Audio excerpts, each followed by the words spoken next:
Hello everyone, I'm Daniel and I'm back for another one of these tier lists, which is not really a tier list, but just sort of ranking or rating a bunch of cards from, well, a long time ago. This is revisiting the Path to Carcosa Investigator cards. So my purpose for these lists is just to go through and see how the cards have aged over time.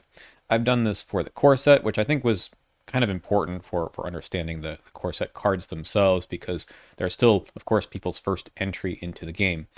And then I talked about the Dungeon Investigator set as well because that's often the first set that people buy because it's recommended as one of the best ones to add to your player cards.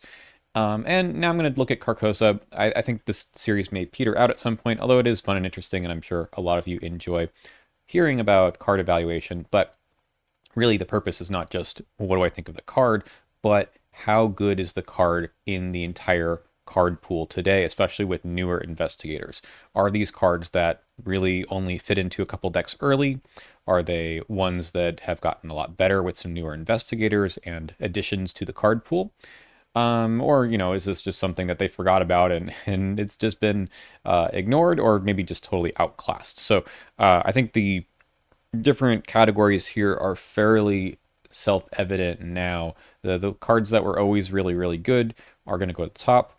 I do want to point out that the trending up and trending down categories right there in the middle don't mean necessarily that the cards are good or bad. It's just how have they changed over time. So there's kind of like two dimensions, I think, to some of these categories, which is a little confusing, but that's the way I've done it so far, and that's the way I'm going to continue to do it.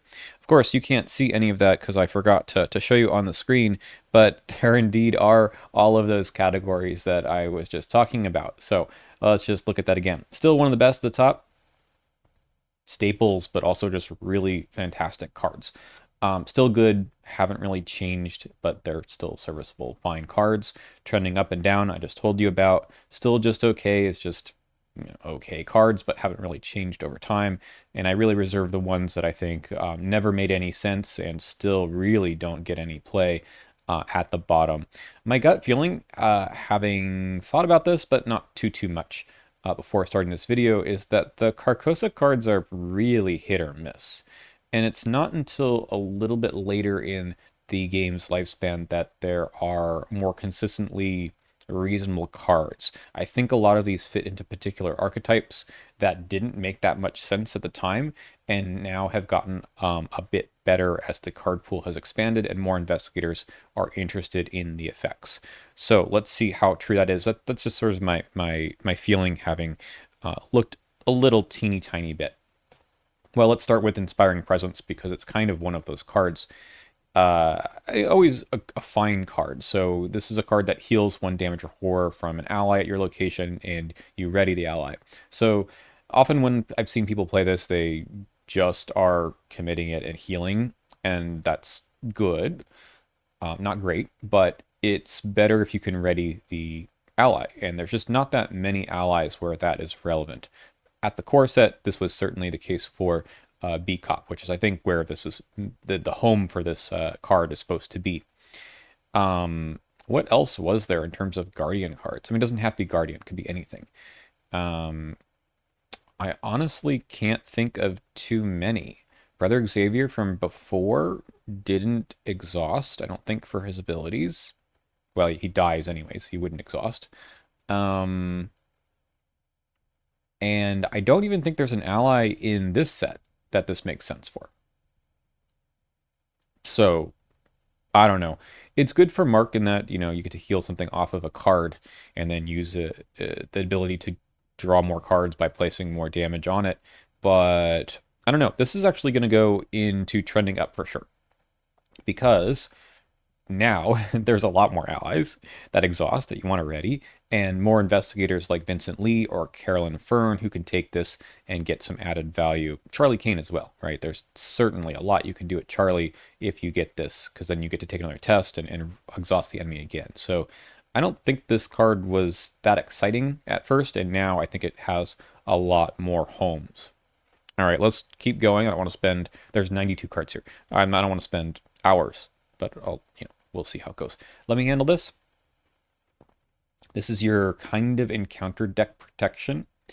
I used to see this in a lot of decks, and I don't see it that much anymore because it's like the Guardian Ward of Protection in that you're saving someone for the encounter card draw. Like you can use this on an enemy for sure too, and maybe you got a better shot at passing a test on it. But it's not that impressive, I think, for the card slot. Now, was it that good in the early lifespan of this card and the game? I don't really know. I think people liked the effect more often than I see people like it now. So, uh, I don't know. Like, it could just be trending down. It might just be like still just okay. I'm not impressed by this card anymore. I used to throw it into almost every deck, but I think you can do more with that deck slot, and you can just like engage the enemy if it was an enemy, or you can just commit a card to get the +2 anyway. So it's not super different unless you're. I've played it in a Sister Mary deck that was pretty good because you have some pretty good defensive stats, but otherwise, I don't know if you need this. Um, let's put it into trending down. I'll see you in hell. This is the you are defeated and everyone that's non elite that's engaged with you dies. Um, why do you do this? Um, I do not know. Bad then, bad now. Not much more to say. It's just it's a funny idea, and I've seen it do some work, but it's not a plan you ever really want. Okay, heroic rescue. Fast. When a non-elite enemy would attack another investigator at your location, engage it, resolve its attack against you instead, then deal 1 damage. I've thought about playing this before, and then I'm really never sure why it might be a good idea. So Daniela maybe makes more use of this than anyone else now, or Nathaniel. I don't know if it like the 1 card for 1 damage is that good. There's an upgraded one, I think it's level 2, that gives you a free move too, and that's not bad. I don't think this is super exciting that I'm going to throw it into trending up. I'm just going to put this into still just okay. I get that there's more investigators that might want it. Okay, on the hunt. I think this card's underrated. Okay, so it's a tactic. So you can put it to stick to the plan, which we'll see later. You basically, this is the ward of protection in my mind for Guardians, is that you don't draw some random treachery. Instead, you get for sure an enemy. And if you're in the position where you want to fight enemies, then this is going to do a lot for you. Yeah, I mean, you don't get to do anything special with them, although it is true that if they have a loof or would spawn somewhere else, it basically saves you an action or two. So that's really good. But I think there's this like idea that you get something of your choice probably, and maybe even fish out like a victory point enemy instead of getting like a crypt chill that might really uh, put you behind, right? Compare this with Kicking the Hornet's Nest, which is also a card that does this effect, but you have to spend an action to do it, although you get resources and a clue too. This essentially makes sure you're not compounding problems. I don't think you would play this if like 3 other people that you're playing with already your enemies. You don't need another one, but you can save it for a phase when you might as well. I think for York, it's quite good. For most Guardians, I think it's all right. And the level 3 version is way better, of course. Um, I happen to like this card more than most people, so I'm not going to say it's trending up, although there are more investigators who I think want this nowadays. I don't think it changes the basic purpose of the card. I'll just put it into still good.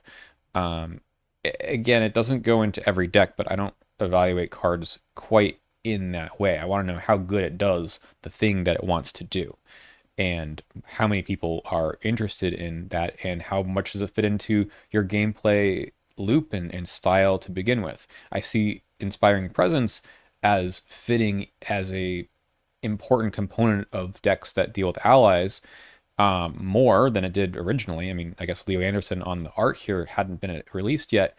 Whereas like Heroic Rescue, I don't even know if it needs to go into your Nathaniel Cho or Daniela Reyes deck either. Okay, Trench Knife. Terrible.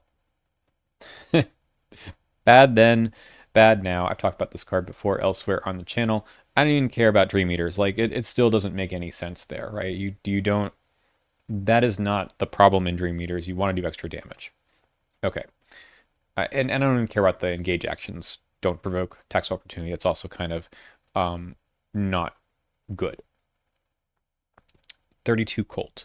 So here is a weapon that came out in this set. And honestly, there's been very few Guardian weapons released, especially firearms, especially one-handed firearms. So this is one of them. We'll get another one in a few. Um, the problem with this one, of course, is it doesn't give you any boost to fight. When you spend ammo on normal weapons, you really want to hit. Because if you are not hitting, you are wasting not only your action, but you're wasting potential damage that you could do in the future. If you have a machete, who cares? Just swing away. If you fail, you fail. With most weapons, though, that have some sort of uses, you're on standard, you want to be up 3, and most of the time up 4, so you're not wasting your time. Okay, the 32 Colt solves some of this dilemma by, well, there's no fight bonus, but by having extra ammo. 6 ammo is a lot. That's potentially 12 damage, which gets you quite far, and it's cheaper than the 45. The 45 automatic, I believe, costs 4 at this level. It's still not something you really want to consider unless you have 5 base combat, so this is basically a Mark Harrigan only weapon. Maybe Nathaniel Cho if you're being a little cheeky. So I think this is not really improved a whole lot, except for the other, because there hasn't been any other 5 combat Guardians other than Daniela. Unless you're attaching some upgrades to this, like custom modifications, I think that's the one, or custom ammunition for that matter, then you start to maybe play around with this a bit more. I think you still are interested in taking other guns. You don't want to just have this, but as another weapon in your arsenal, it's okay. uh, I'm going to put it in it's still just okay. You can make this work again if you get the notched sight. No, extended stock. No, whatever the one is that gives you +2 when you fight with the custom modifications. That I think makes this card better, but you're putting more XP into it, of course. This card,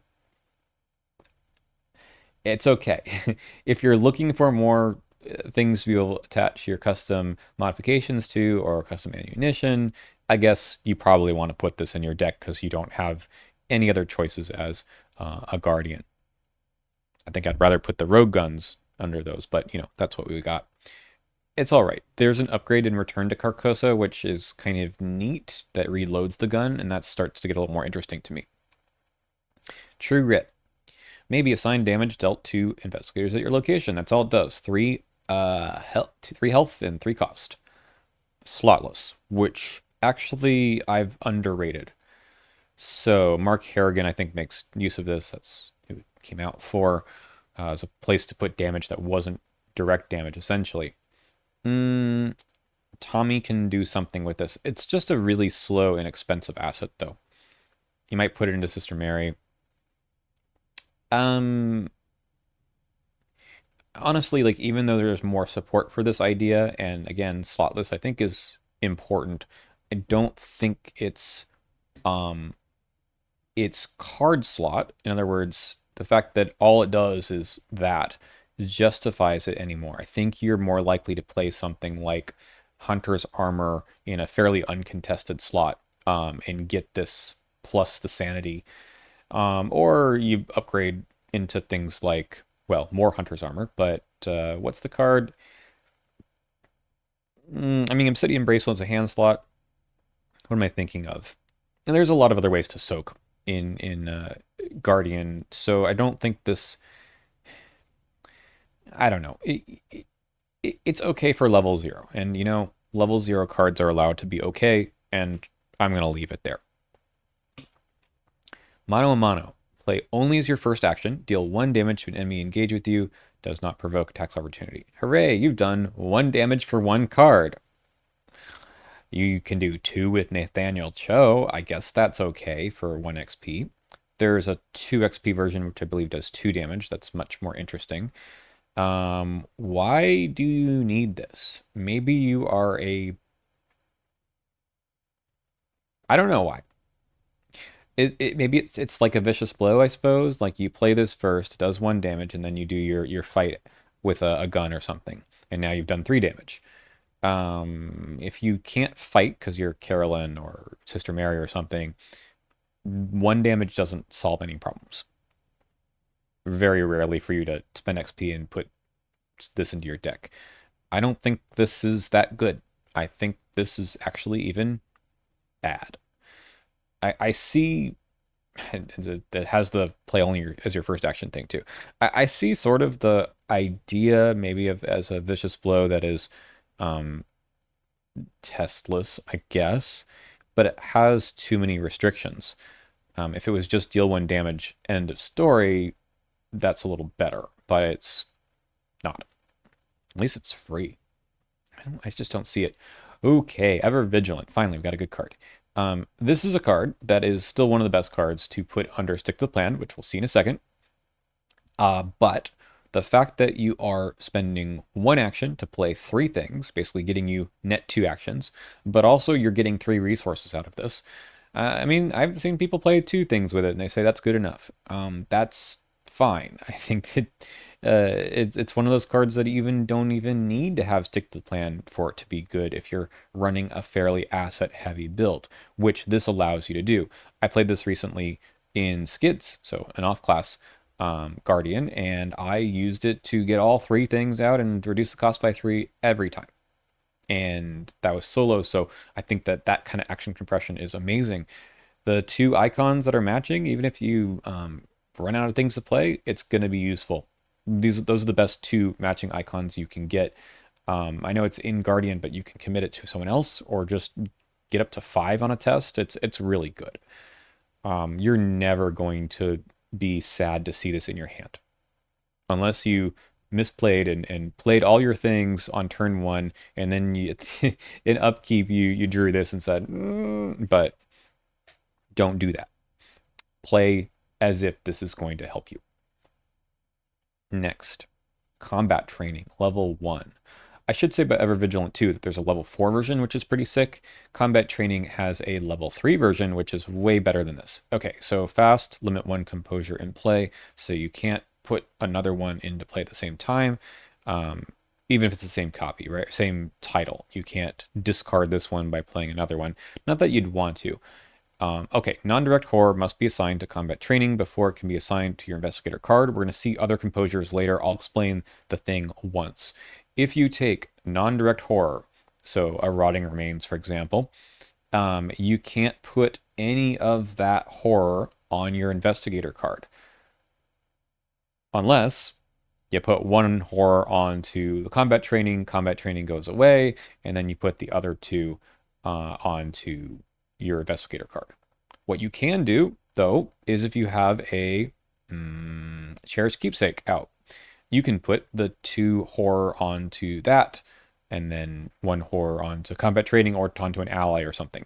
This basically just forces you to put any non-direct horror onto some other asset, just not your investigator card. How long do you have to do that? Well, forever, because as soon as you take any horror and don't have anywhere else to put it, it's got to go here. Well, for all that, what do you get? You get the ability to spend resources for skill boosts. I think it's all right. I don't think this is, I mean, down the rabbit hole aside, because the level 3 version's quite strong and is a fairly different kind of card in my opinion. I've never been tempted by the level 1 composures. They just don't seem like they're worth the card slot. If you have tons of money and lots of other soak, I guess it's the ability to do the whole physical training, whatever, without needing to play that card. You can make the argument that it's fast, 1 cost, 1 soak, which is not the worst thing you could ever do. It's just that lack of control that you if you put this into your deck, you kind of want to use the ability, and you don't want to just throw this away as soon as you put it out. I don't think I think it's just slightly undertuned. I don't know if it needed to be a level 2 card to make it actually reasonable. Um, I'm gonna go with bad on this one. I might change my mind on the others. The reason is that the agility for the Guardian class is not that interesting. And for other investigators who might be able to take it, I think they can get the agility elsewhere, a different class card. So, like for York, he could just take uh, Dig Deep or Scrapper, and you get the same thing. I know York can play this for free out of the discard pile, but you're kind of losing the action compression that you get from his ability since this is fast anyway. But I guess you're digging it out. I don't know. I don't think that's the thing you want to dig out. You'd rather dig out the cherished keepsake. But I guess this is slotless. I'm iffy on these. I just don't think they're that exciting. Ambush. 2 cost, attached to your location. If there are no investigators at attached location, you discard it. So you can't just leave it somewhere and walk away. After an enemy spawns at that location, deal 2 damage to that enemy and discard ambush. I don't think this card is that bad. I've played it before, and it, if you know what you're doing, so it rewards campaign meta knowledge, you can make this be basically well, you have to spend an action at one point, but you're trading an action now for a guaranteed 2 damage later for the 2 resources. Is that worth a card in your deck? I mean, if you're running Machete or something, probably not, right? But if you know that there's going to be a boss that spawns in your face, it actually can do a lot, and it's pretty funny. This I've played Nathaniel Cho to get the extra damage because this is generally going to happen in the Mythos phase. But you can combo with On the Hunt.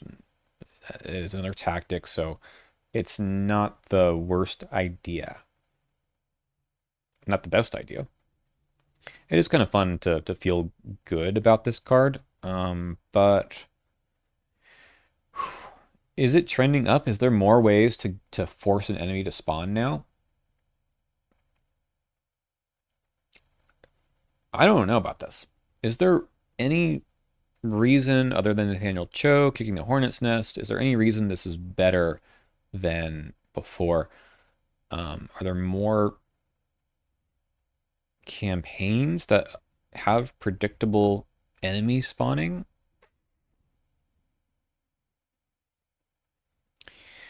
I don't know. Um, Probably not. I think we're going to leave it in still just okay. It really requires you to know about the scenarios, and that's basically it. And even so, I'd love to see, I don't know, maybe a higher level version of this to make it a little bit better. I'm not going to throw it into trending up. I don't think, I think that's giving it too much credit, and I don't really see it yet. Oh, does this work with Ashcan Pete, Parallel Ashcan Pete? I think it does, right? Because that is you get to return it if it gets discarded. Return to your hand. Okay, I'll be generous, and you all can laugh at me, but I'll put it in trending up. There's more you can do with this now. Eat lead.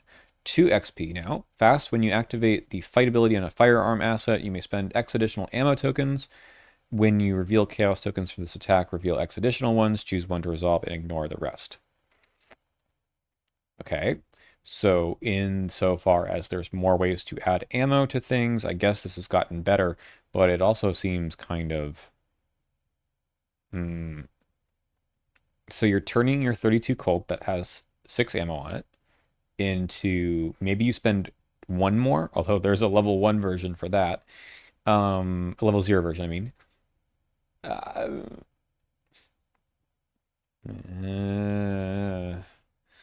I don't care for this card. You're trying to do auto fail uh mitigation. This one's actually going to be trending down. I think this is worse than it used to be because now they printed a level 0, which does kind of what you want. And then there's also the custom modifications, which also, no, you can't reroll the autofill on that one. This one you supposedly can.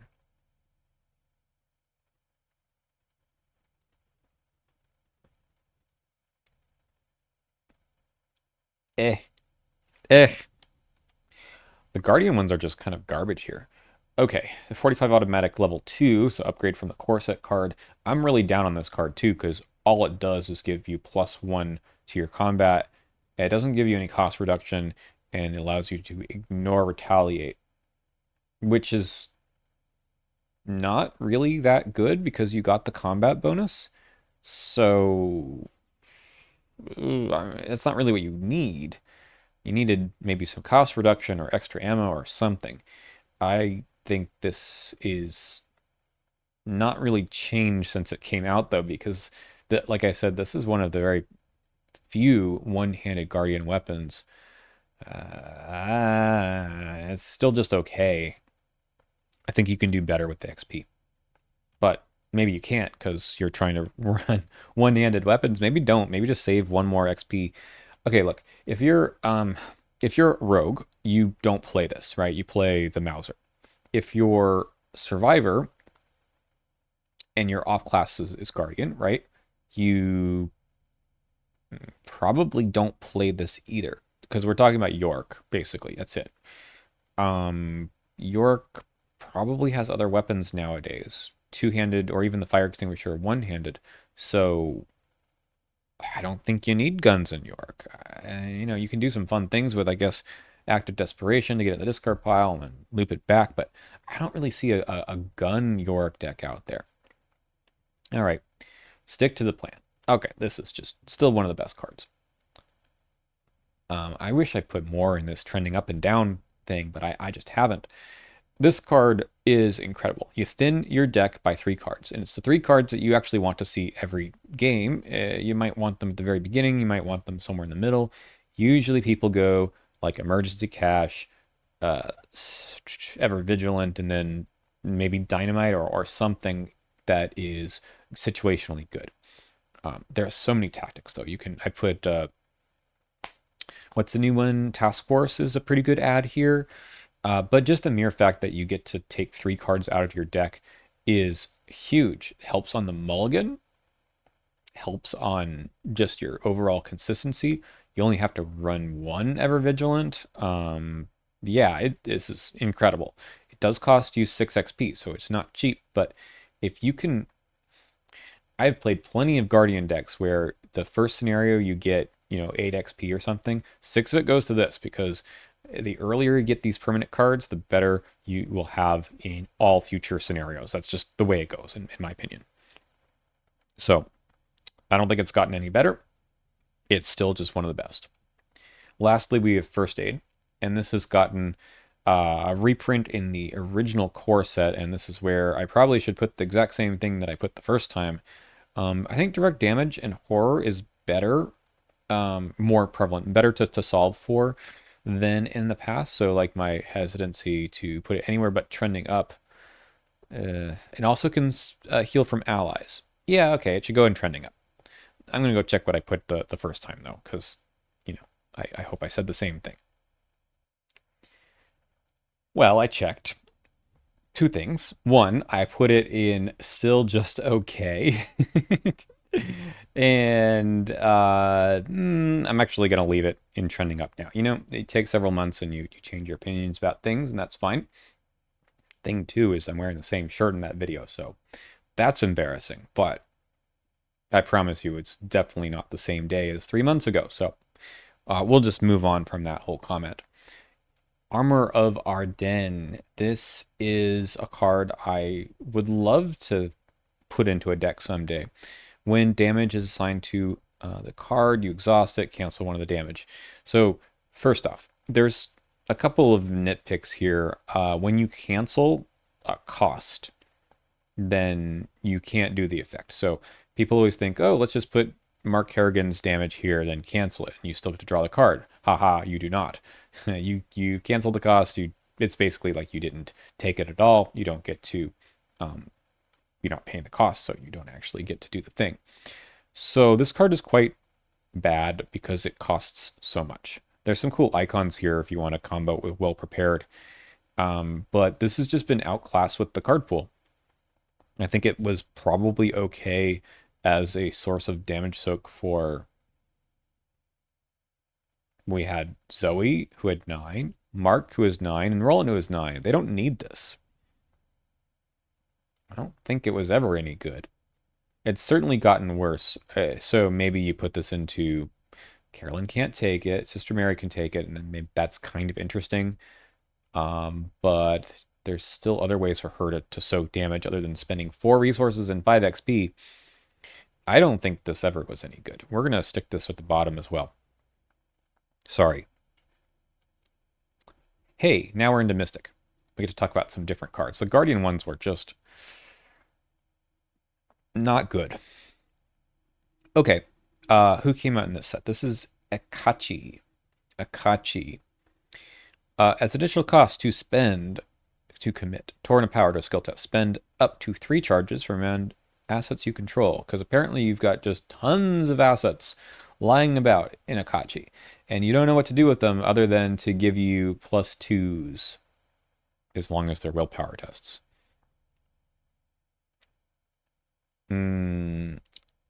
I guess it's better in that you can use Brand of Cathuga to just like go nuts with this. I'm just so hesitant to put cards in my deck for the purpose of fueling this.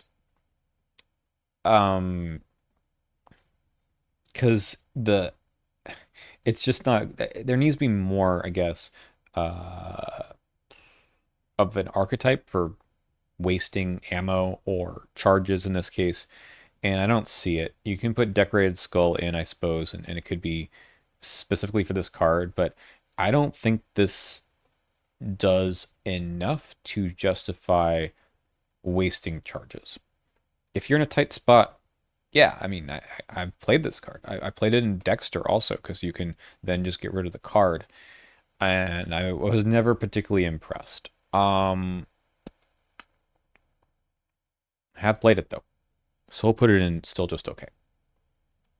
Uncage the Soul. Play a spell or ritual card from your hand, reducing its resource cost by 3.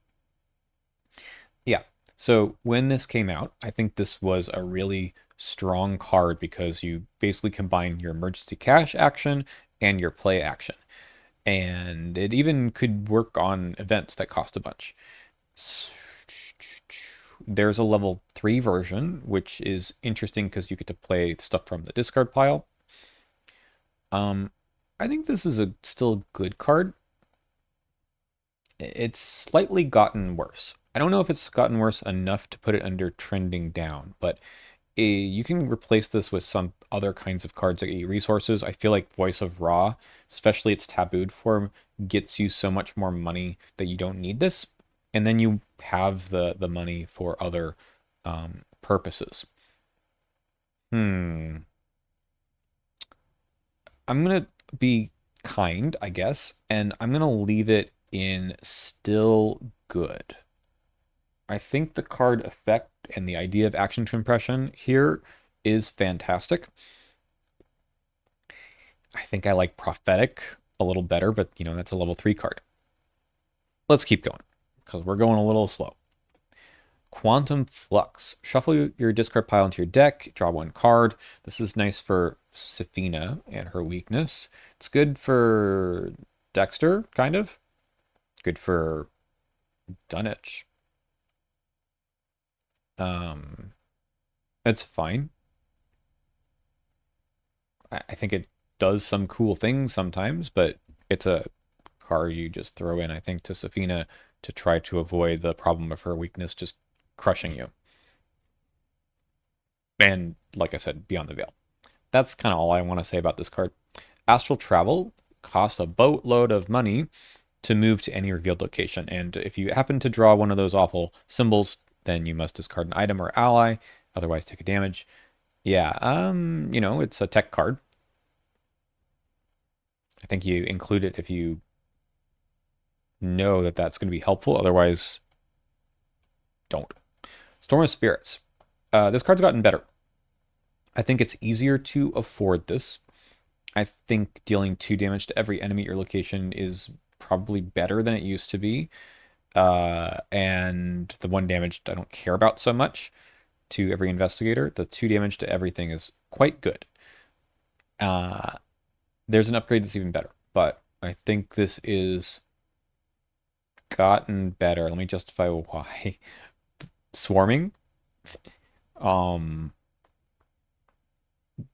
that's all I need to say. Swarming. Not a great justification, but that's how I feel. Alchemical Transmutation's always been bad. This is one of those cards that you put in as the battery for Torrent of Power. Uh, I try to make this work. Who did I play this in? I played in Akachi to use for her weakness, and I was like trying to actually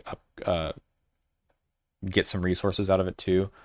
Man, it's a cheap way to fill up a Dragon Pull slot, which is what I was trying to do, and then the charges I think for her weakness, but there's actually way better ways to do that now. This is just, I mean, it's trending down in that there's other spells to serve that purpose, but it stunk to begin with.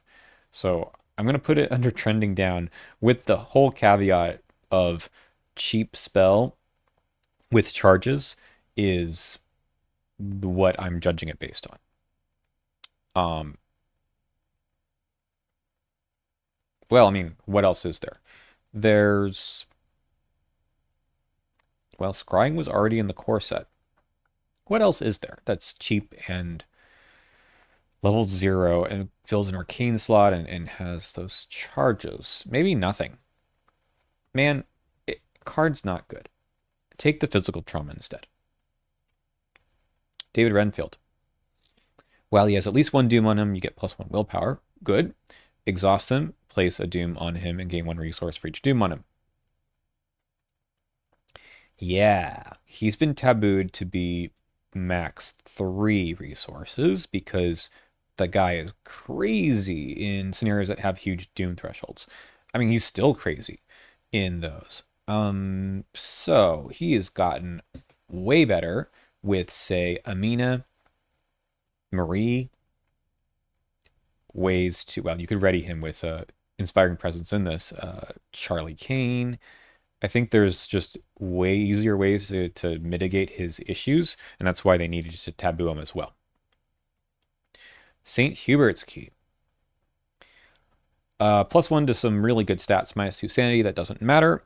Immediately heal 2 horror if you would be defeated by horror, so it's basically a more expensive Holy Rosary that gives you +1 intellect.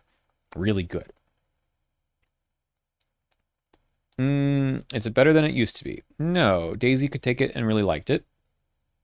It's better in that it's a card that, Patrice and Carolyn, any mystic who's been printed that has 4 intellect likes. But that just means that the card was always strong. I don't think there's anything that has gone along with the, like an archetype or something. Like the archetype that it's trying to do for you is already here in this set, as we'll see later.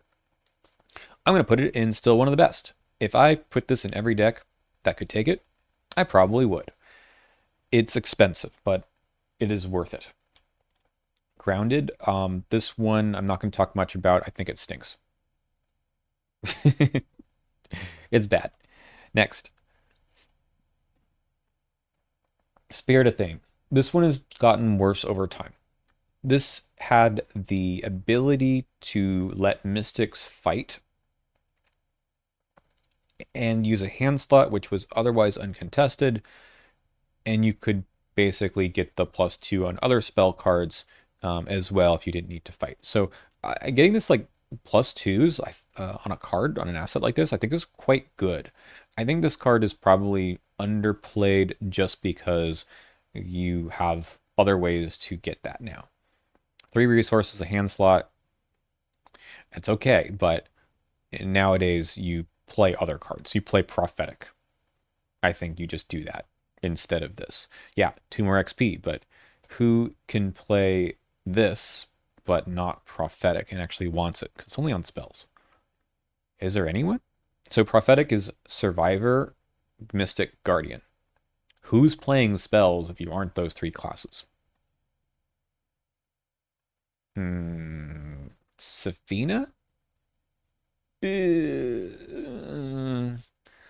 don't know about that. Okay. Book of Shadows, garbage cart. This one costs too much, doesn't do much. I mean, it's trending down because like it's totally outclassed by things like Winds of Power. But I don't think it was ever any good, right? Other than the one Daisy archaic glyphs thing, but never mind that. This is just way too expensive. Recharge. Well, I mean, I guess you can use this to charge up your spells instead. And like I said, there's just other ways to do it now. They have Winds of Power. You have an upgraded recharge. There's a new card now, right? That replenishes all of the charges on a card, right? The downside here of accidentally just discarding the chosen asset is awful. I don't think this is worth running. Ward protection level 2. Okay. Um, I'm gonna put it in still good. I think this card is good in that if you have off-class Mystic, you kinda always want to think about this. Is it worth a slot in my deck to basically protect the team? Bigger the team, better I think this is. The more likely that someone on your team has a huge weakness in terms of like a gap in their stats or something, or like if they take a bunch of horror, they'll just be out. I think this card isn't trending up or down for me just because that whole concept is still true. It is true that more investigators have access to cards now that do something like this or mitigate the encounter card draws a little bit more. But this is the most reliable way to do it. It just is. It does sometimes feel bad to use it on yourself. You're like, I paid 2 XP for nothing. But let's go on to Time Warp. Fast play when you play immediately after investigator your location finishes resolving an action during his or her turn. Undo that action, return the game state to exactly the way it was, and there's a huge headache on the rules about how that actually works with, say looking at someone's deck or whatever. I don't play this card. It's fun, I suppose. It's kind of a weird lucky. Yeah, I mean, this gets to be, and I'm gonna put it in trending down for the reason of what are you putting, what do you take out of your deck for this ability? My decks right now are full. There is something to put in every deck slot that I would like to use. And this card just says a redo, have a redo. Something like Lucky in Survivor or Sure Gamble in Rogue actually do a lot more than that, right? They guarantee some kind of outcome. This doesn't. It just says whatever you tried to do, try it again. I mean, most of the time it's just re-pulling a token. I mean, it rarely could be a move. I mean, that'd be weird, but you could. But like, are you planning on making mistakes like that? So I think it's most often played as a mystic lucky, but it doesn't guarantee it. In Rogue, in Rogue, yeah, the search for gamble gets you like to a plus whatever to get other benefits. In Survivor, you get the luckies back. I don't think this, while cool, has any synergy with the Mystic card pool.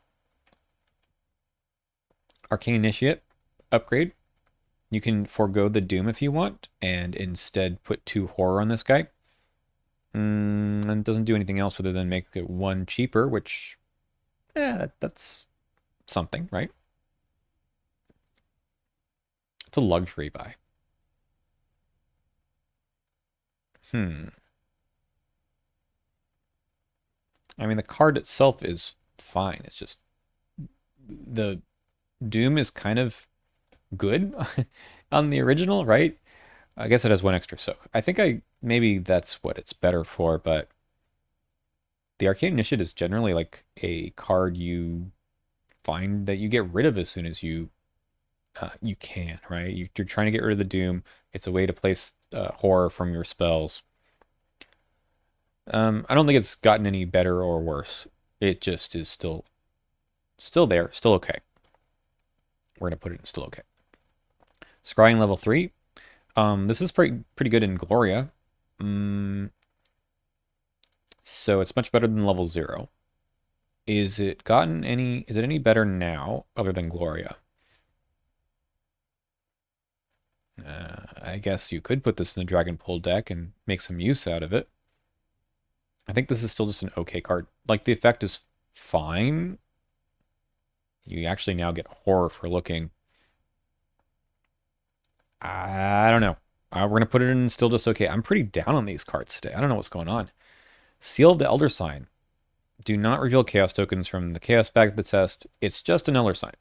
And then it goes away. 5 XP for a sure pass. And it could be for anyone. It doesn't have to be for you. It can be for your friend. Mystic Elder Signs are generally on the okay side. Not the best, not the worst. Mm. When did You Catastrophe come out? That was the next cycle. That was Circle on. Nope, two cycles. Circle Undone. So Father Mateo had this. Well, he didn't come out yet, but he had this, and he didn't get You Catastrophe until later. Hmm.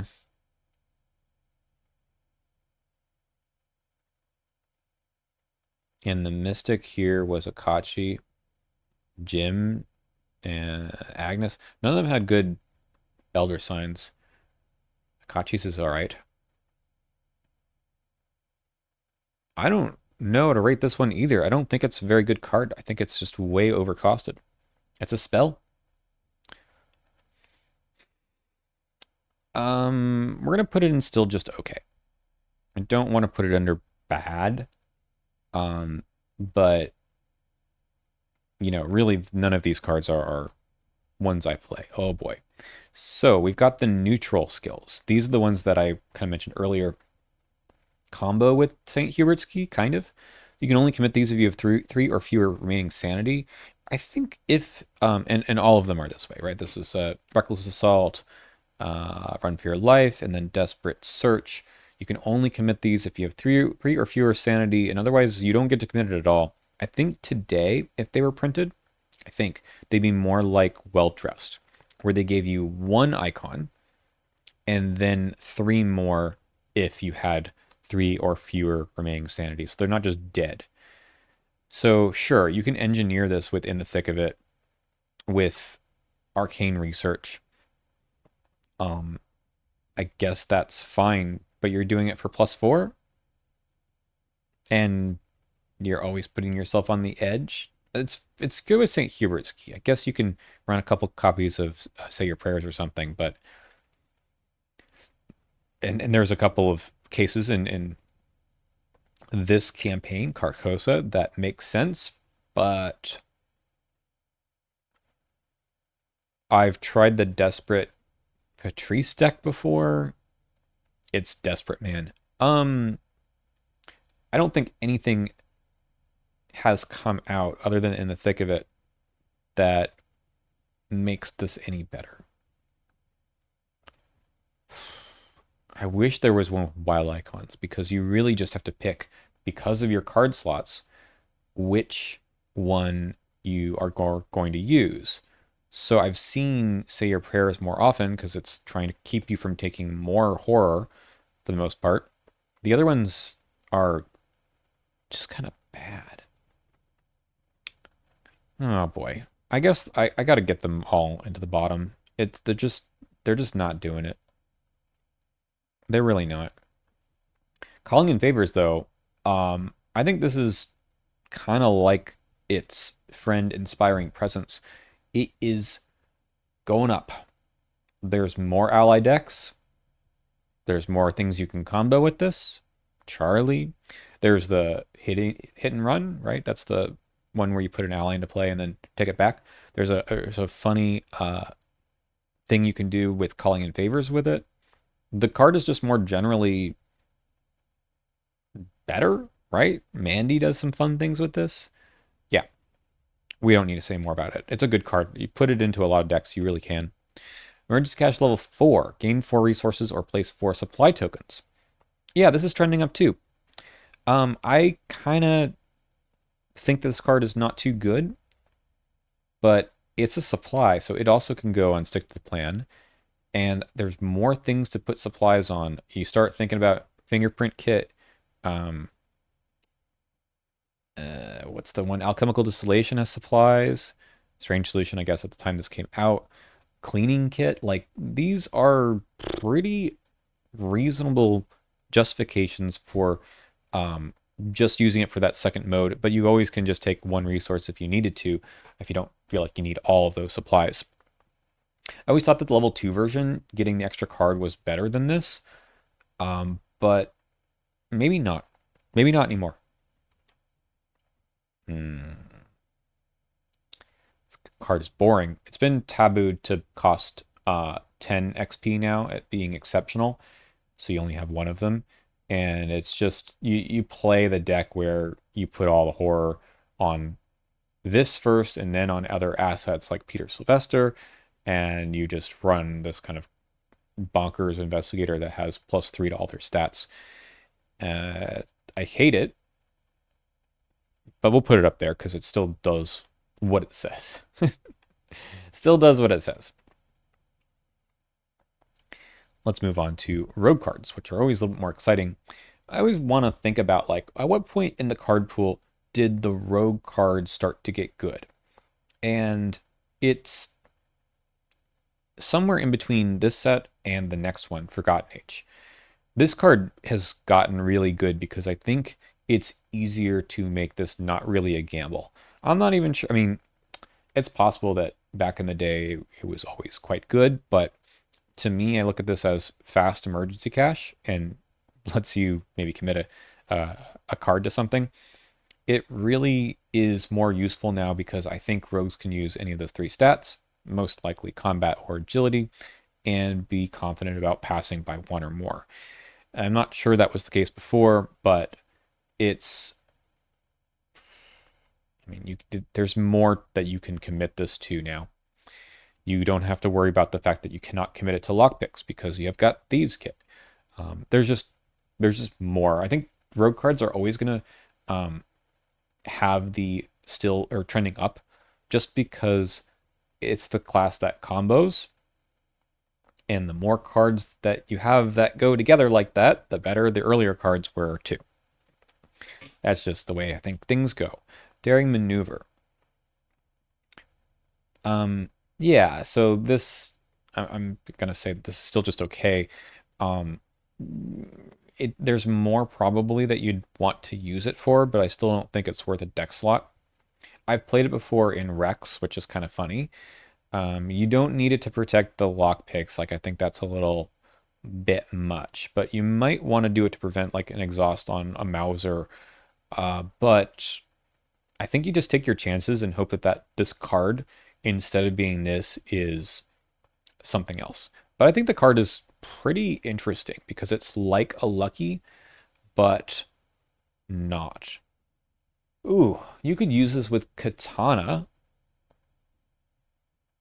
in lieu of Steady-Handed, right?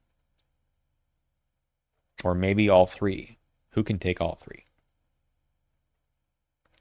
I don't think anyone can take. Oh, no, that's not true. The Dunwich investigators could do it. No, it'd be Rex. Okay, Rex, Katana, Steady-Handed, and Daring Maneuver. Anyway, Lola, but I don't think she can do that because that's too many classes for her to bounce between. I think that's just okay. I think it probably has more. Wish it had more of a home because I think the effect is neat, but not enough for me to put it into trending up. I don't think any of the cards in this tier here, the still does okay, are like embarrassing to put into a deck. I think they just there's other options for the idea that is just better. That's kind of the idea. The bad then and bad now never really had a place. So Narrow Escape is it's a dodge, and then lets you get +2 to the next thing you actually do. I think I should play this card more. I kind of like that. Hmm.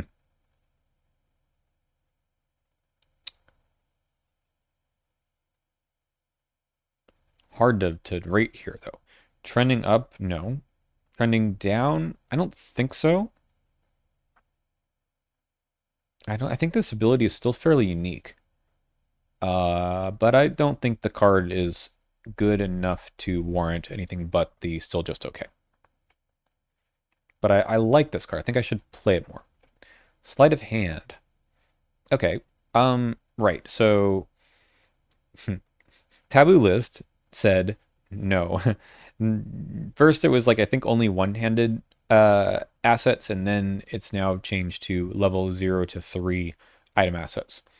So originally, people were like, "Oh, I'll put a flamethrower into play or a lightning gun for nothing and just fire a couple of shots off." And that seemed a little bit crazy. So, well, it's been tabooed to not be able to do that.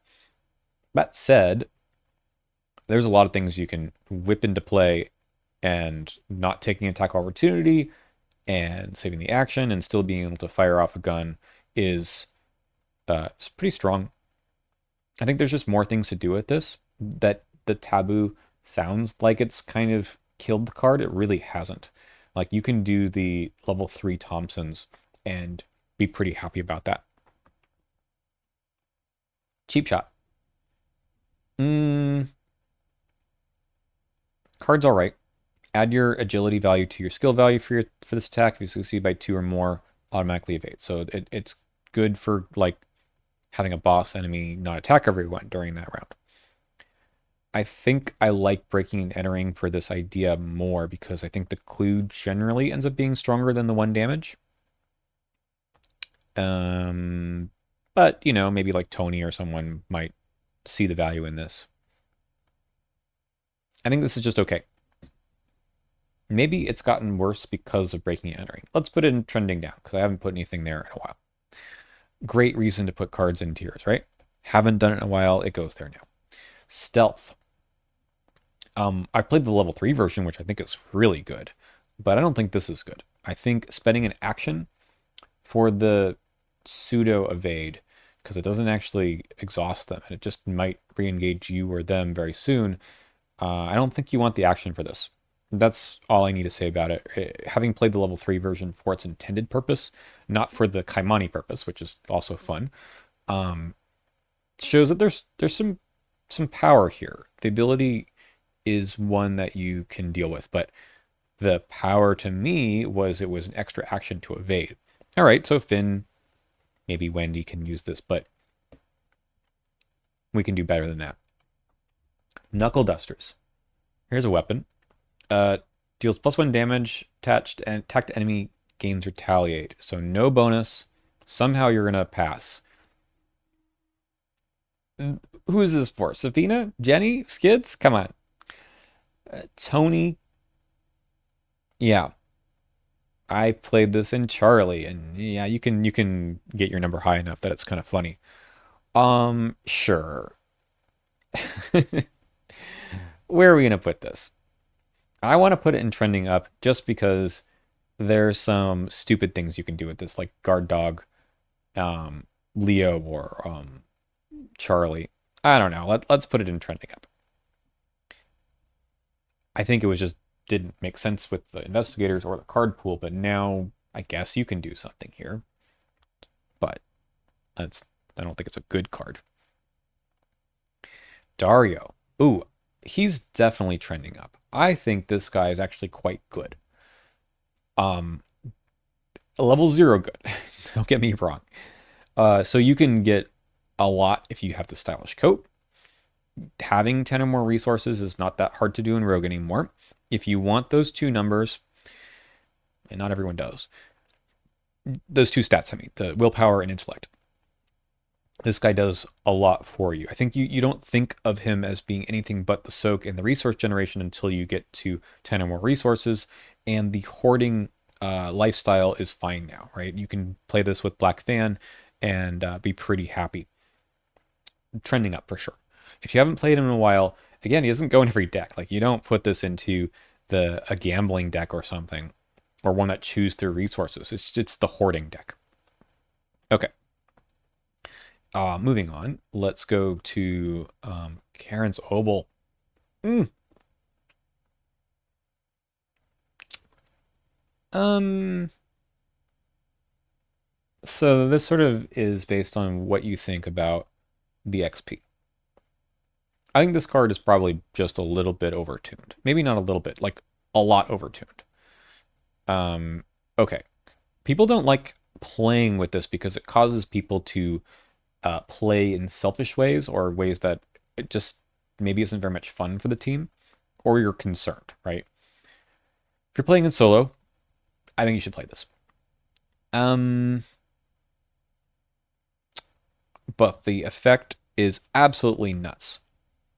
Absolutely nuts. You get an extra, especially within the thick of it, right? Now you can kind of pick up additional 14 experience, having put in, I guess, 2 at the beginning. Yep, we'll leave it there. It, XP has gotten better over time, but it still always was strong. Maxi. So this one has like a a case for rogues because they didn't have a way to boost their willpower that well. So let's put it into still just okay. It's got something there, but I think these are all very underwhelming, and yeah, I might throw them in if I had in the thick of it down the rabbit hole to get to the level 3 version quickly, but I don't know. Okay, lockpicks are just one of the best cards still. This is the way to get premier way to get a clue, and it's gotten even better over time, but it still was very strong at the time. It was the kind of class identity to for rogues to be flex, right? That I can get one clue, I can evade an enemy, I can deal maybe 1 or 2 damage to an enemy every turn. I can do all of those things. And lockpicks was the way to do it. Before this, you had Streetwise, which basically you're bleeding money out your nose every single round. This also makes all of the succeed by stuff work. And yes, I know Lucky Cigarette Case didn't come out until the next cycle, but it's still one of the best. Sneak attack. Deal 2 damage to an enemy not engaged with you at your location. Level 0 version does this, except for it has to be an exhausted enemy. So this can just like kill something that's aloof. It's fine. I don't think there's anything especially. I don't think there's any combos with this anymore. I think it's just in fact, it's probably a little bit worse because of dirty fighting. No, that's the level 0 version, maybe. The level 2 version, they don't have to be exhausted. They can just be engaged with someone else. You play this, and it's kind of like, what was it? Mono Mono, but better. I mean, it costs more, but hmm. And this could be any enemy, just not engaged with you. I don't play with this card. And I don't want to throw it into still just okay because I don't play with it. How strong is this card? 2 damage. And the restriction is not terrible. I've talked about Clean Sneak being level 4, of course. Not being that exciting. But that one required exhausted enemies. Let's put this in still good. I don't think this has changed enough. And I think it's better than okay.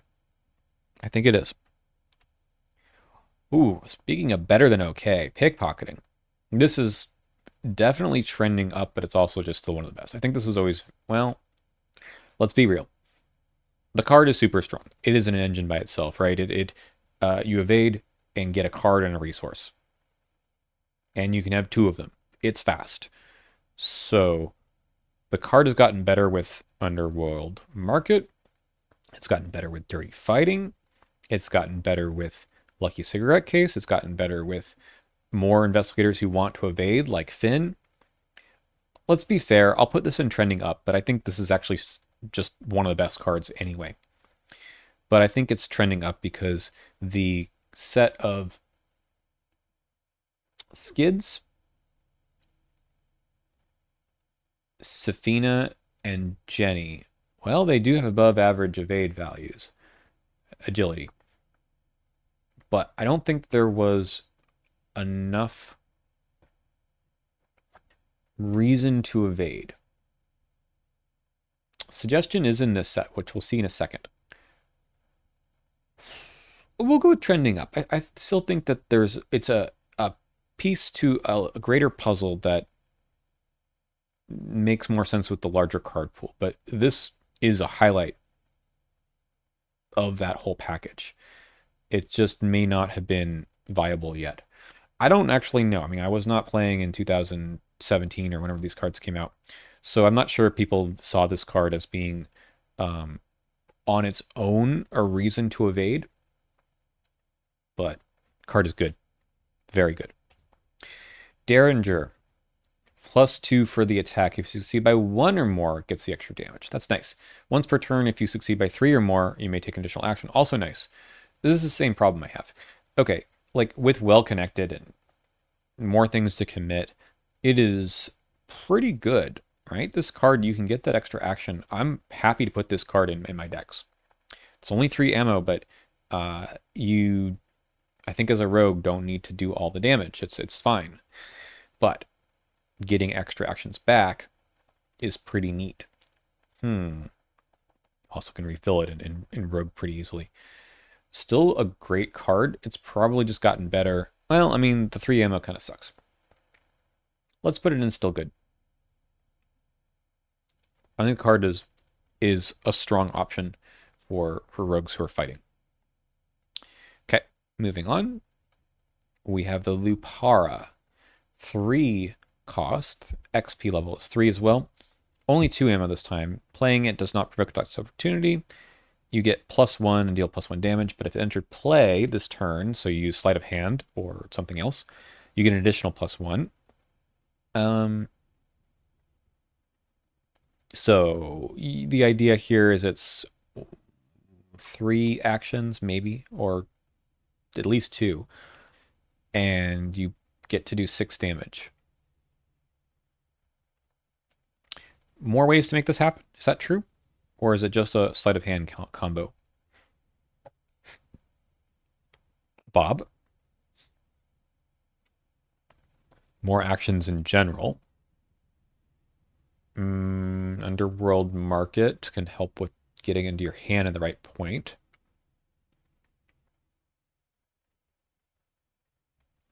I think trending up. I don't really play with the card, but I think that there's no reason for me not to. I think there's more ways to make this do its thing. Not too many more. Suggestion level 4, it's overcosted. The level 1 version is way better. But if you want to use pickpocketing, I guess as Safina, you are getting an 8. You also have this ability to cancel non-elite enemy attacks, which is kind of cute.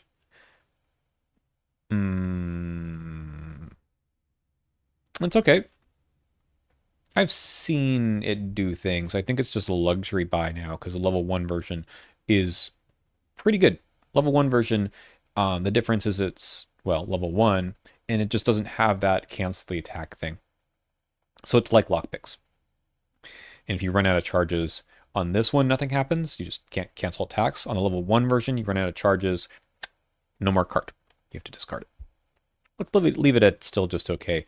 Based on the XP cost, I think. Oh no, cheat death. Is this trending down?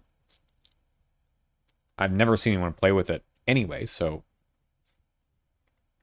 I think we just put it under bad then, bad now.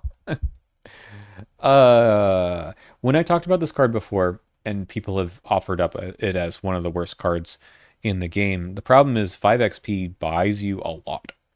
It certainly buys you a lot now.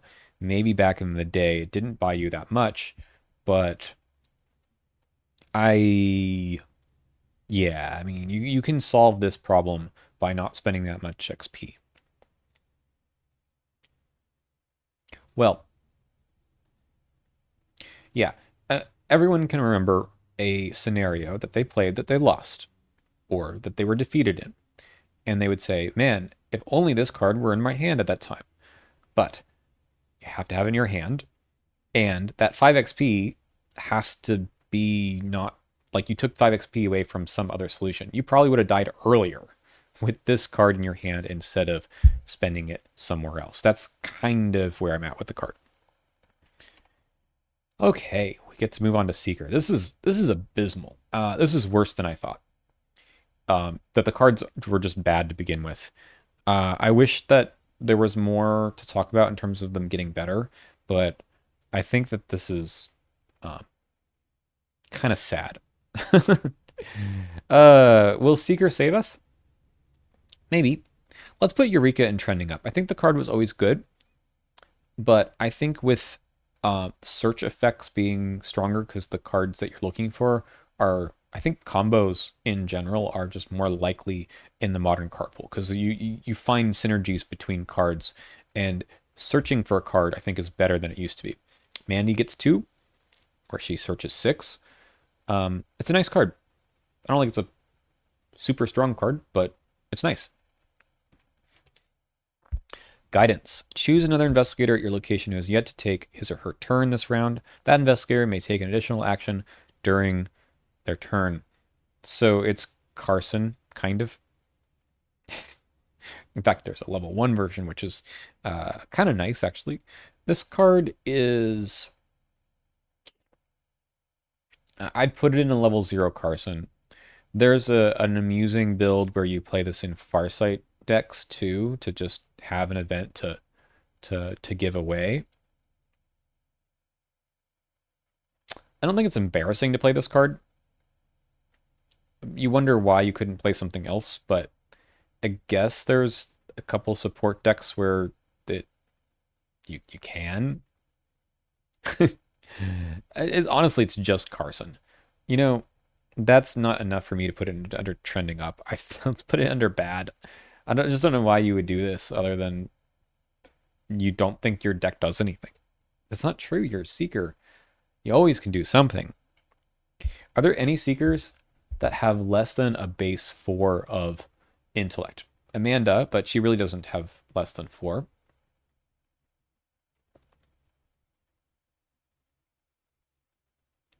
I don't think so. Oh boy, this card is terrible.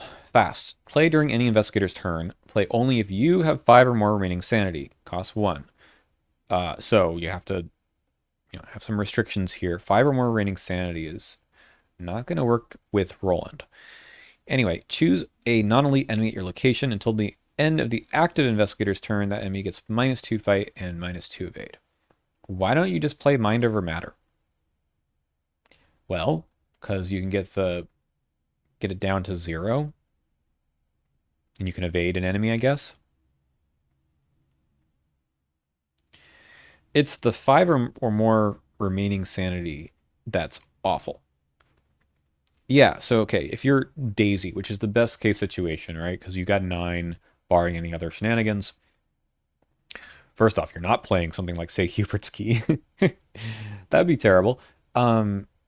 So you need to have 4 horror on you or less. That's probably okay. Hilariously, in Carcosa itself, it's terrible. Um,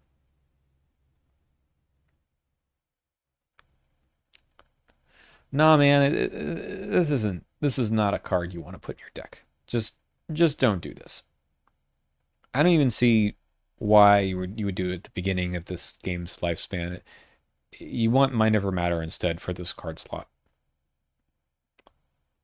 Probably. All right. No stone unturned. Okay, I just finished talking about how I think searching for cards is actually gotten better. I don't think this card is super. It's good for Mandy. It's good for Joe. It's an insight that costs two. Um, I think a lot of people would rather just draw three instead of draw one for cost of two. But if you find the thing you're looking for, and you can choose anyone to look for things, that part's so good. I think that I like helping other players for card draw. And yeah, like Min is supposed to be the support investigator. I guess that's sort of her shtick. But I think this card has just gotten a little better with more event synergy, searching synergy, and the insight synergy. Okay, that's a reasonable answer, right? Crafty or something. Logical reasoning, another insight. Uh, yeah, nice card. Play only if you have one clue, at least one clue. Choose an investigator at your location. That investigator either heals 2 horror or discards a terror card from their threat area. So this gets rid of Rotting Remains for your rogue friend who cannot get rid of it on their own. 2 icons that are matching, pretty good. I think this is just still a good card. I think you play this in the decks that, or teams that are a little bit concerned about the issue, right? Otherwise, you don't need it. I don't think horror healing at level zero has gotten any better than this. And the ability to get rid of the terror card is, I don't think you can do this in any other way at level 0 because there's just like Alter Fate, I think, later. I don't know if I want to rank Archaic Glyphs, the little untranslated version. I suppose I did this with the Strange Solution. You need to discard a card with at least one skill icon, and then you get a resource. You just do this 3 times. It is 3 actions. That's not nothing. And the fourth to play the card. I don't know. I mean, that's fine, I guess. Sure. Okay, that's not worth rating that. Field work. After you move to a location, if that location has at least one clue on it, exhaust it. Okay, I think this is just better because movement, I think, has more synergy. We're going to put it in trending up. You can look at Ursula, Monterey Jack as some good homes for this. The +2, generic +2, I think is quite good. I just think, like I said, there's more movement synergy. Pathfinder did exist. Still. Charles Ross. He may spend resources to pay for item assets played by other investigators at your location. Cool. Why do you have so much money? I guess you've just been using Dr. Malign all the time. Exhaust him, reduce the cost of the next item asset played by investigator at your location by 1. Right. Well, Dr. Malign takes up the ally slot, so never mind that. I've always wanted to figure out a deck where this guy makes sense. He just doesn't make sense in the rogue class. So, sorry, in the seeker class, but maybe in rogue, throw him into a Jenny deck. There's like this charity gala, a Jenny deck from a long time ago that seems kind of fun. Who else might like this guy? It's already kind of Bob's ability. I don't know if this is a bad card. I just don't think it has a home, and I don't think it ever did. So we'll just put it into still just okay. Forewarned. Yeah, I mean, clue drop is a thing now, right? So trending up. Cancel treachery card, drop a clue. Scientific theory? Nope. No, thank you. I think the Vincent Lee, Joe Diamonds of the world want the level 3 version, but not really this one. Put it in a bad. In the know. Spend a secret to investigate. No bonus. Investigate any revealed location and play as if you were at that location. So Luke kind of does this with events. But I think the card is still fine. I don't think it's gotten any better with. So the synergy this card has is with cards like Barricade, where you can just like stay in one place. It also has synergy with just overall game plan, uh, in-game plans where you're just leaving things behind. So if you have to move out of location and you don't want to go back, but you can still get a clue off, so good in like lower player counts. I don't think that's changed over the game's lifespan. I still think that's a fine plan. It's not a great plan, but it's fine. So we'll leave it there. Shortcut level 2, fast during your turn. You can only play it attached to your location, and then anyone can exhaust it to move. Right, it's sort of like a weird open gate situation where you basically are giving movement away. I've always found the card to be somewhat awkward because you play it and then you get out, but then if you want anyone else to use it, they need to wait for the next turn. They could, of course, just leave and then you use it again when you come back through like a central location. And for that, it's like an extra action or two on top of the original exhaust. I don't think that this has gotten any better. Bigger maps help this? Not necessarily. I don't think it's as good as the level 0 version, honestly. I think it's just okay. In fact, a lot of scenarios where you'd think it'd be really good, they cannot have attachments stapled onto that location, which is a little sad. But as far as movement tech goes, like I think you just put Pathfinder in and that's just better. And your teammates put Safeguard or track shoes or whatever else they might have. Don't think sharing the movement is that good. What is this card? Never played it before. Play Eidetic Memory as an exact copy of an insight event in any investigator's discard pile, including its resource cost. Remove that event from the game. Remove this from the game instead of discarding it. So you remove a bunch of cards. So, I mean, I guess there's some strange idea you can thin your deck with this, but nah, don't do that. That's a little silly. Um, I think this one's still waiting for a reason to do this. You can play this as Calvin.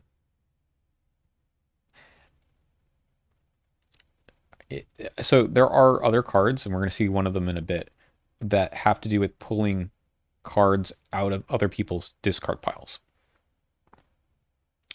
Copycat. That's a level 3 event or skill that lets you commit skills from other people's discard piles, but it doesn't remove Copycat or that skill from the game. In fact, it actually helps you reuse the skills. So I don't think this is a good card. I think you might find yourself in 4-player with a reason to use it. There's a lot of insights maybe, but I don't think it. I don't think it's that interesting. Archaic glyphs. So we've got 3 of these. Nope, just 2. There's a third one in the Return to Carcosa. Which one is this? Oh, Guiding Stones. For every 2 points you succeed by, discover 1 additional clue at your location. Whee! Always good. There's no reason this was ever bad, right? You just try to succeed by a lot, like with higher education or something. And most of the time, you'll get more than 2 total clues. You'll get 3 or 4. Most of the time. This is Prophecy Foretold. This one is, if you succeed, you may automatically evade an engaged enemy. Engage with you. There's clarification on that. You have to be engaged with the enemy. So it's breaking and entering, kind of, but with charges. It's reasonable. You can use this for boss evasion just like you can with breaking and entering. It's not as good as the other one. Is it gotten any better over time? No. Actually, I think the card is it's good. I've seen it recently. You just basically tell your seeker to, sometimes they evade using their intellect. Um, I think it's good. You don't always want it, but if you're in the team where it makes sense, it's actually quite good. Level 5 no stone unturned. Whew, so expensive. And this time it doesn't cost you any actions, but you get to search your entire deck. Yeah, I'm gonna put this in the same place as trending up as the other one. It probably always was strong, but I think again being able to pay for it, being able to get two cards with Mandy, or paying for it with Joe has made it a lot better. Crafty, weather synergy is there. I don't know. I mean, again, it follows the same trend I said earlier about the rogue cards, where the cards that find cards are going to be stronger just because there's better stuff to find. It allows you to, run maybe one copy of some things, and you'll draw some of those things naturally, and you just assume that you'll find this as like a second copy of anything that I didn't find early. Yeah, kind of neat. I mean, that can justify the 5 XP cost, right? If you have things that cost a lot, especially if you, well, I mean, it's you have to could use it across people too, right? If they didn't find anything, you could find it for them. Yeah, this card is much better than people give credit for. Usually, you try to solve that problem in other ways, but this is a reasonable way to do it. Costs a lot. Arcane Insight. 3 charges. While an investigator is taking his or her turn, spend a charge. Your location gets -2 shroud until the end of the turn. 4 XP for a super flashlight. Well, it's not really a super. Well, I mean, super flashlight because it's over several turns. And actions. Like Survivor now has a card that just does this. Maybe not -2 shroud, -1, but it's also 0 XP and costs like 1. I don't think this was ever good, but we're going to put it under trending down just to point out the fact that I think the designers know that this was overcosted. And now we've gotten to the Survivor cards, which I think are better than the other ones we've seen. Resourceful is still one of the best cards out there. You're going to see it in every deck that plays Survivor. At least a significant number of Survivor cards. I don't think it has to be all. Like Danielle even will throw this in, I think. But if there's anything you ever want to get back from the discard pile that's red, you play this. Not without a fight. No, this one isn't doing it for me. Commit to a skill test only if you're engaged with an enemy. For each enemy engaged with you, you get a bunch of icons. So, well, not really a bunch, but there's like a niche case here of like Dream Eaters. But that's kind of it. Like I see that maybe it replaces Guts and Manual Dexterity and Overpower. But not really. Because you want the card draw, I think, is really huge on those cards. And you might use them for Mythos tests, at least for willpower and agility. Nah. Hiding spot. Yeah, okay, this one has gotten better just because of Parallel Ashcan Pete. And maybe survival technique or whatever it is that pulls things back that are attached. Yeah, I can get behind putting this under trending up. I don't think it was ever a bad card. I like this better than what did we see before? Was there one earlier that sort of did something like this in I mean Ambush? No, not really. I think this card's okay. Fight or Flight. I have played this. Play only during your turn until the end of the round. You get plus X combat and agility, where X is the amount of horror on you. So it's good in Carcosa. Otherwise, it's hard to plan for this. I think this is better at lower player counts too. It's not a bad card. It really isn't. Um, and I don't think it's gotten worse other than the fact that there may not be horror-filled campaigns. So like Agnes can do something silly with this if you want her to fight with a meat cleaver. Mm,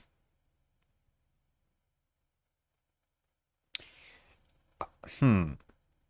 I'm going to put it in still just okay. Again, it's one of those cards that I do put into my deck in a limited card pool because I can make it work. And there are plenty of situations where I thought, I wish I had this. But unless you can play in a way that you get extra horror on you, I don't think the card does much. And future investigators like Calvin probably doesn't need this. You could do it though. Um, Rita isn't going to have too much horror on her,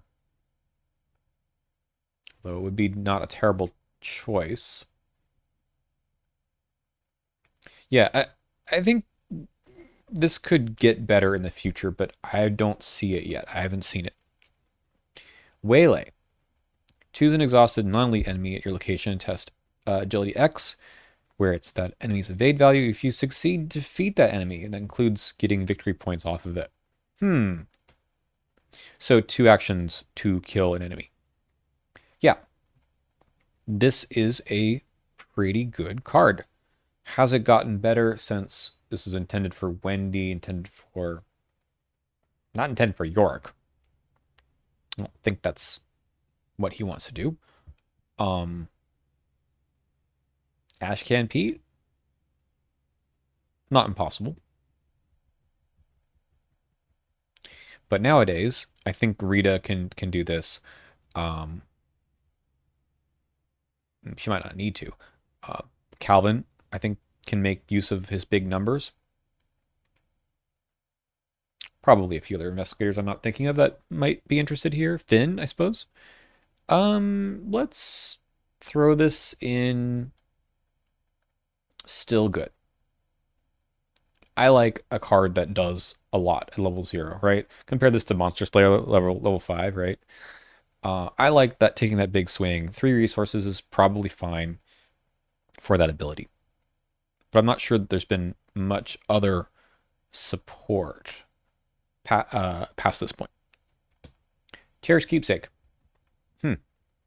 So the most support it was going to get is for York, right? But Scavenging 2, Bob Jenkins, Daryl. Who else plays this? Rita? Silas? A lot of other investigators who have low sanity, like really low sanity. Yeah, let's put this in trending up. Okay, that said, it trended up for a while and now it's starting to go down. The reason why is because you can do this with other cards now. Hunting Jacket, I think, starts to push this out, and Leather Jacket for that matter. Who else? Or what else? The Plucky, right? But for a level 0 card, we're gonna put it here. I think it's on this kind of curve. It was going up for a while, and now it's starting to go down. But we're gonna leave it here. Lantern. This card's gotten better, I think. This card has gotten better because of Bob, because of difficulty 0, because of Wilson, push to the limit for the bottom action for sure. This card is actually pretty good. It is magnifying glass, but not. and that discard part is actually kind of interesting. I've used it to good effect. You just sometimes say this is better than taking a test, or I want to get it in my discard pile to play something else. Okay. Good card, actually. Madame Labranche. Dark Horse was already a thing. Dark Horse became even better with the last set because of Dark Horse 5. Patrice likes her. I think this is also a card that is not just stuck in the old ways. There's probably, and I hope even more, going to be investigators who care about dumping cards from hand. I think this is actually a pretty decent, applicable card to more than just like Dark Horse. And more people like the idea of Dark Horse. Okay, Gravedigger's Shovel I don't think is the same level as the Lantern. I don't think it ever was good because dealing one damage at a time, even at +2, which is actually nice. But getting one clue one at a time, maybe in solo. Okay, I'll respect it enough to put it in, still just okay. But I don't think it's as strong as Lantern is. Plucky, this is the level 1 Plucky, level 3 Plucky's incredible. Yeah, I mean, this one actually kind of goes into the whole Dark Horse thing in an interesting way. So I'm actually going to put this in still just okay. I think this one and Moxie are the best of this original set because they do something more for those investigators than the other ones would have. So there's no other way to get plus intellect in Survivor until this point. Devil's Luck. Why? Okay, it's good for the one case where you hit beyond the veil and dunnage, and that's it, right? It wasn't good when it was released, except for that one case. It's just way, way overcosted. And the cost is exiling, or even just the whole idea of a card slot. Don't care for it. A Test of Will, level 1. So this is the first one. Level 0 and level 2 came out later in Stella. Okay, fast. Play when an investigator at your location draws a non-weakness treachery card, cancel it, exile it.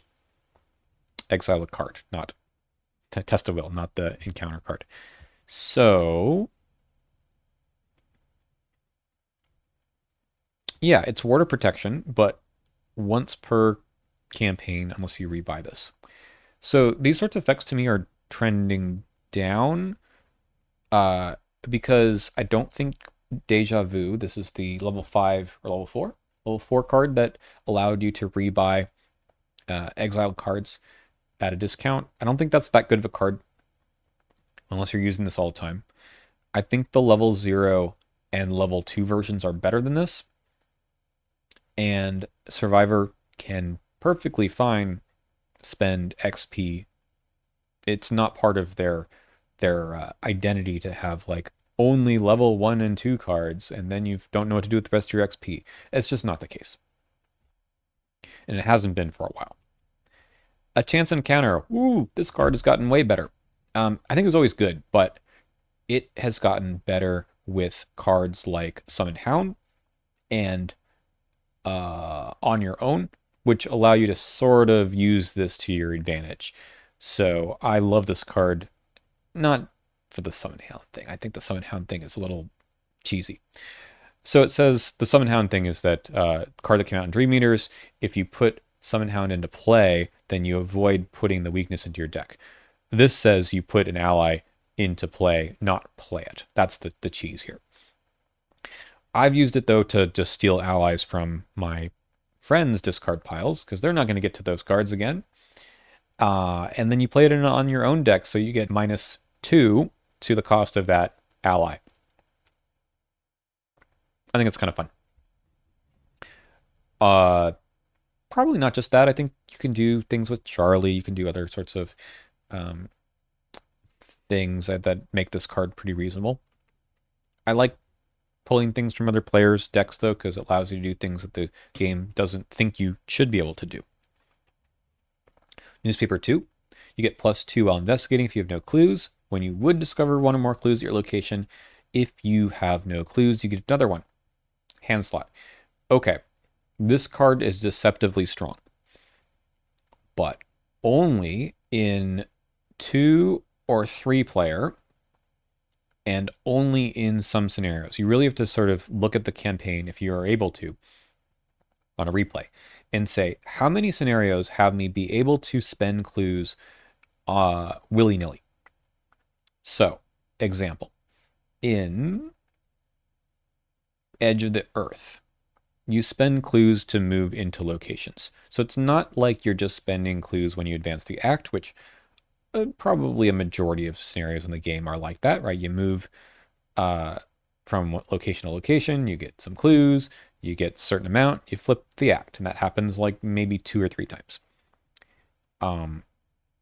that's where newspaper is not so good because that's just one clue. And, it's deduction, I guess, for one uh, action. And that's not particularly good.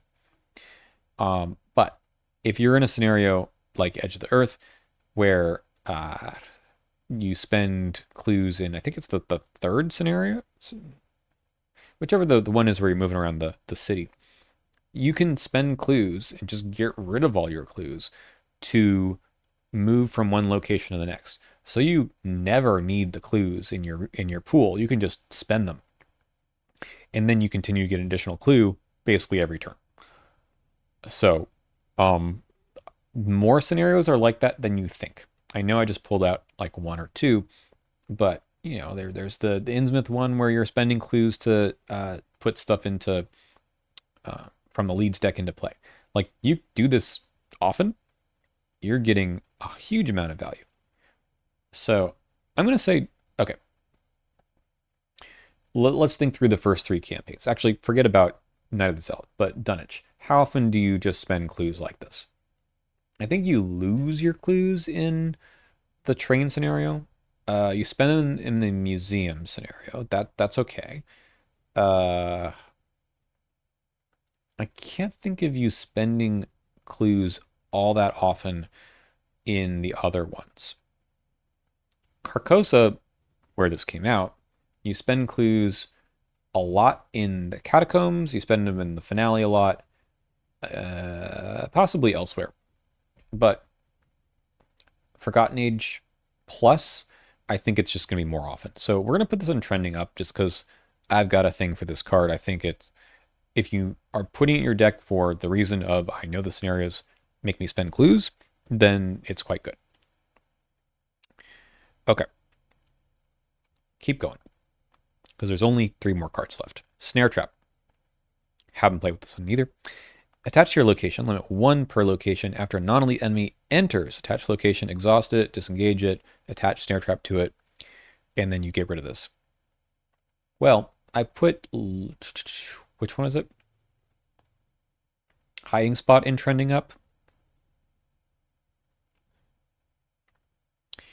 Is this another parallel Ashcan Pete card that I'm not understanding is so good?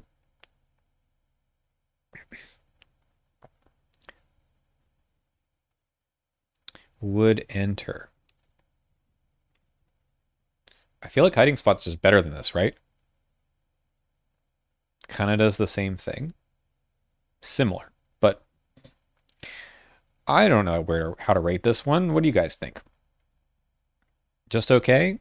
Gotten worse? When would you ever play this? You could play this in the Undimensioned Unseen. That's kind of all I'm thinking about.